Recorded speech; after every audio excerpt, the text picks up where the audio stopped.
In your intended format, I am returning the text exactly as provided. In a small village where fields of flowers stretched to the horizon, there lived an elderly woman named Emma.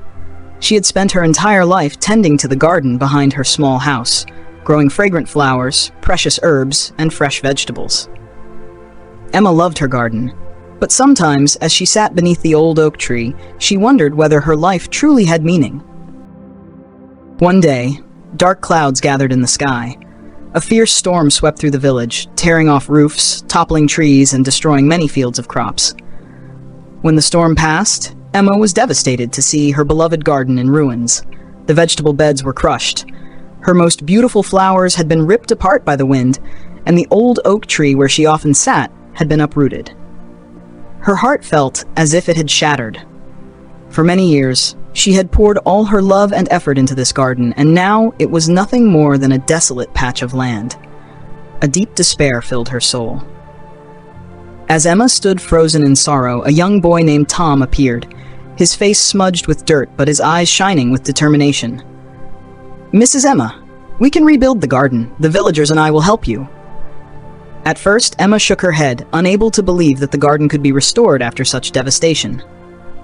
But the next morning, when she opened her door, she saw Tom and many villagers gathered outside her house. They had brought shovels, hoes, seeds, and even young plants to replant. "You are not alone, Emma," a woman said. "You have helped us so much. Now it is our turn to help you." In the following days, the entire village worked tirelessly together. They cleared broken branches, tilled the soil, and replanted the vegetable beds and flowers. Emma, though hesitant at first, gradually regained her spirit. She guided the villagers, teaching them how to plant each type of crop and how to care for them properly. Slowly, the once devastated land turned green again. New flowers bloomed, spreading their gentle fragrance.